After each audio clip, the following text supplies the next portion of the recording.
جو شخص با جماعت نماز پڑھتا ہے اس کو امام کی پیروی کرنی پڑتی ہے.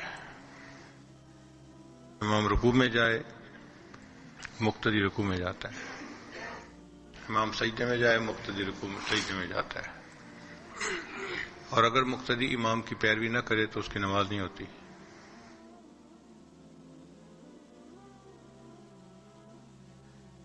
ہماری پوری زندگی نماز کی مانند ہے اور ہمارے پیارے پیغمبر علیہ الصلوۃ والسلام اس نماز کے امام ہیں. تو ہمیں اس نماز میں یعنی زندگی کی نماز میں اپنے امام کی پیروی کرنی ہے.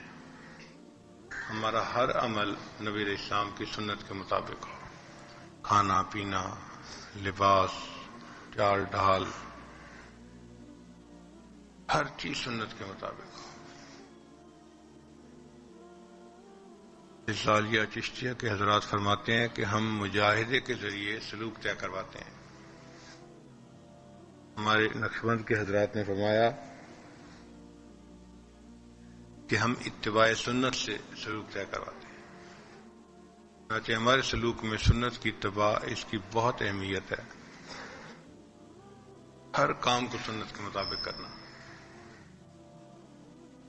عزیز بستامی رحمۃ اللہ کو کسی نے خربوزہ دیا تو انہوں نے دینے والے کو پوچھا کہ بھئی یہ بتاؤ نبی السلام نے خربوزہ کھایا؟ اس نے کہا جی کھایا ہے. اچھا یہ بتاؤ کیسے کھایا ہے، کاٹ کے کھایا ہے یا توڑ کے کھایا ہے؟ اس نے کہا جس کا تو پتہ نہیں. فرمایا پھر جب تک پتہ نہیں چلے گا میں نہیں کھاؤں گا. خربوزہ کھانا مؤخر کر دیا اس لیے کہ مجھے طریقہ کار معلوم نہیں کس طریقے سے اس کو کھانا ہے.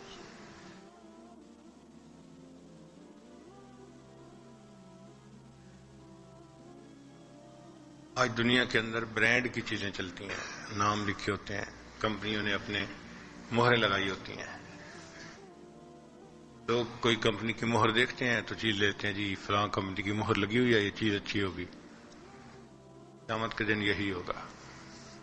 فرشتے بھی انسان کے اعمال کو دیکھیں گے اور اس میں سنت کی مہر تلاش کریں گے.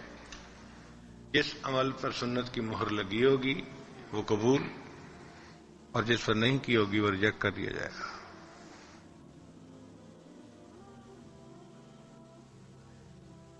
عمل کی قبولیت کی شرط یہ ہے کہ وہ سنت کے مطابق ہو.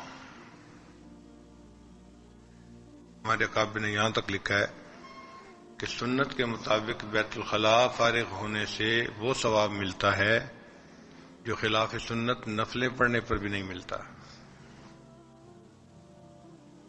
خلاف سنت نفل نماز پڑھنے پہ وہ اجر نہیں ملتا جو انسان کو بیت الخلاء سنت طریقے سے جا کر فارغ ہونے سے ملتا ہے.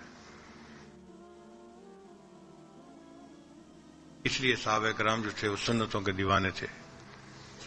فرماتے تھے اترک سنت حبیبی لہؤلاء الحمقاء، ان احمقوں کی وجہ سے میں اپنے پیارے نبی صلی اللہ علیہ وسلم کی سنت کو کیسے چھوڑ دوں؟ میں نہیں چھوڑتا.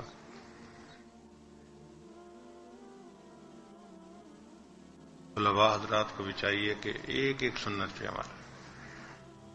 کام مشکل نہیں، کام آسان ہے. زندگی میں کوئی 5-7 کام ایسے ہوتے ہیں جو ہم روزانہ کرتے ہیں، بار بار کرتے ہیں. مثلا کھانا پینا دن میں کئی دفعہ کرتے ہیں، کپڑے بدلنا روز بدلتے ہیں، نہانا، مہمانوں سے ملنا، سونا جاگنا، بیت الخلاء جانا، نماز پڑھنا، یہ وہ کام ہے جو ہم ایک دن میں کئی مرتبہ کرتے ہیں. یہ 5-7 کام ہیں. آپ ان کاموں کو سنت کے مطابق کرنا سیکھ لیں. استاد سے پوچھیں سنت کے مطابق غسل کرنے کا طریقہ کیا ہے، وضو کا طریقہ کیا ہے، نماز کیسے ہے، کھانا کیسے کھاتے ہیں، لباس پہنتے کیسے ہیں، اتارتے کیسے ہیں. یہ 5-7 کام اگر آپ نے سیکھ لیے اور ان کو سنت کے مطابق کرنا شروع کر دیا تو آپ کی زندگی 70% سمجھیں کہ سنت کے مطابق ڈل جائے. باقی 30% جو کبھی کبھی کام پیش آتے ہیں ان کو اپنے اپنے موقع پہ سنت کے مطابق کریں اور آپ کی زندگی سنت کے مطابق گزرے. مشکل نہیں ہے، کام آسان ہے.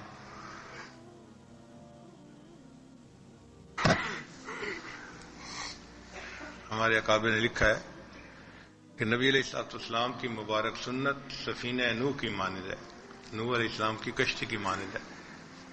من رکب نجات، جو اس کشتی پہ چڑھ گیا وہ نجات پا گیا، اور جو نہیں چڑھا وہ طوفان میں ڈوب گیا۔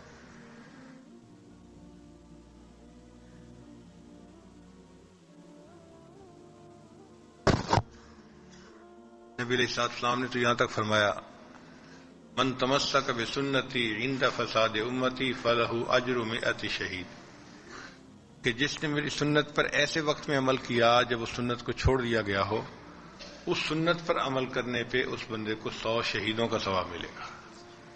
ایک سنت پر عمل کرنے سے 100 شہیدوں کا ثواب، سبحان اللہ۔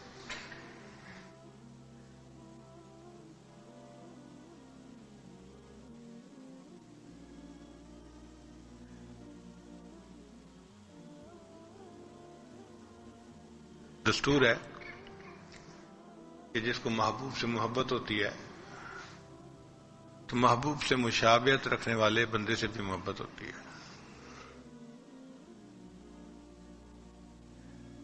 ایک بزرگ نے لکھا ہے کہ میں بچپن میں مدرسے جاتا تھا گھر سے، راستے میں ایک بڑی عورت کا گھر تھا، بوڑھی عورت کا۔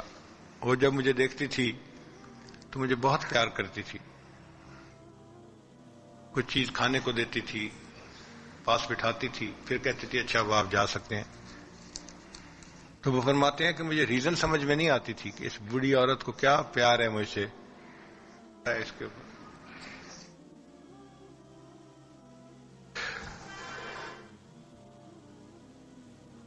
پہلے وقت کے جو طلباء تھے وہ سنتوں کے متلاشی ہوتے تھے، ڈھونڈ ڈھونڈ کے سنتوں پہ عمل کرتے تھے۔ میں نے اس سنت کو بھی زندہ کرنا ہے، اس سنت کو بھی زندہ کرنا ہے، اس سنت کو بھی زندہ کرنا ہے۔ سنت ان کی گمشدہ چیز ہوتی تھی۔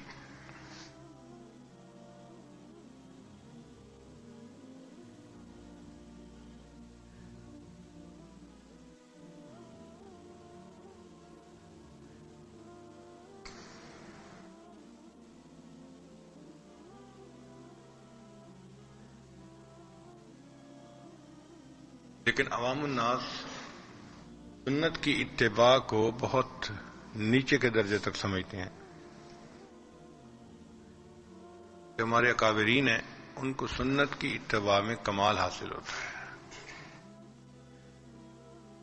نبی علیہ السلام کی سنت کے 3 درجات ہیں۔ امام ربانی حضرت مجد الفانی رحمۃ اللہ علیہ نے تفصیل لکھی ہے کہ سنت کی اتباع کے 3 درجات ہیں۔ ایک ہے اعمال نبوی پہ عمل کرنا، کھانا نبی علیہ السلام کی سنت کے مطابق کھانا، کپڑے ان کے مطابق پہننا، جوتے پہننا اتارنا، بیت الخلاء جانا آنا، ہر کام کو نبی علیہ السلام کے طریقے پر کرنا، یہ اعمال نبوی کی اتباع ہے۔ یہ پہلا درجہ ہے۔ یہ ہے کس کی اتباع؟ اعمال نبوی کی اتباع، اور یہ پہلا درجہ ہے سنت کا۔ وہ فرماتے ہیں ایک اس سے بھی بلند درجہ ہے، اونچا درجہ ہے جو اللہ والوں کو نصیب ہوتا ہے، اور وہ ہے اخلاق نبوی کی اتباع۔ نبی علیہ السلام میں جیسا حلم تھا وہ حلم آ جائے، نبی علیہ السلام جیسے مہمان نواز تھے ہم بھی ویسے مہمان نواز بن جائیں، جیسے عفو درگزر نبی علیہ السلام کے اندر تھی وہ ہمارے اندر بھی آ جائے۔ یہ زیادہ مشکل کام ہے، مگر اہل اللہ کو اس میں بھی اتباع نصیب ہو جاتی ہے۔ اور اگر انسان اور محنت کرتا رہے تو ایک تیسرا رتبہ ہے اتباع کا، اس کو کہتے ہیں احوال نبوی کی اتباع۔ اعمال نبوی کی اتباع، اخلاق نبوی کی اتباع، اور تیسرا درجہ کیا ہے؟ احوال نبوی کی، کہ نبی علیہ السلام کے دل میں جو کیفیت تھی نا خشوع کی، خوف الہی کی، اس کا کچھ رنگ ہمیں نصیب ہو جائے۔ جو محبت الہی کی کیفیت تھی اس کا رنگ نصیب ہو جائے، جو توکل، جو زہد فی دنیا، یہ چیزیں تھیں اس کا رنگ ہمیں نصیب ہو جائے۔ یہ احوال نبوی کی اتباع ہے، اور یہ کاملین اولیاء کو نصیب ہوتی ہے۔ تو آپ سوچیں کہ آج تک تو ہم اعمال نبی میں ہی گھومتے رہے کہ بس یہی ہے سنت کی اتباع، کھا لیا پی لیا ختم۔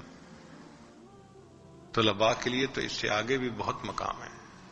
اللہ تعالی ہمیں سنت کی کامل اتباع کرنے کی توفیق عطا فرمائے۔